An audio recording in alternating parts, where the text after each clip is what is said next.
Ladislav Kováč odišiel z domu z Lisice v čase, keď hladiny riek boli príliš rozbúrené a práve jeho dážnik a mobilný telefón sú posledné veci, ktoré rodina našla na Lisickom moste.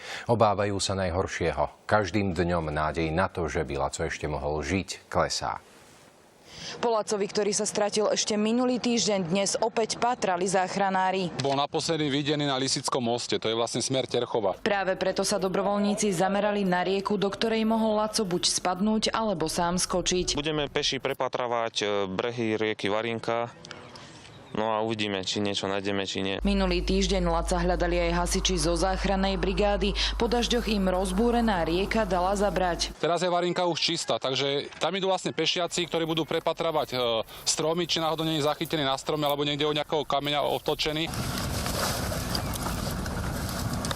Potápači z Martina na člnoch prehľadávali celé žilinské vodné dielo. Keď ho uvidíte, netreba sa ho dotýkať, lebo sa môže otočiť A potopiť.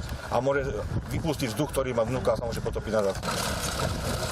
Ak sa Laco skutočne utopil, záchranári počítajú s tým, že telo voda vyplaví až neskôr. Zo Žiliny Andrea Lukničová, televízia JOJ.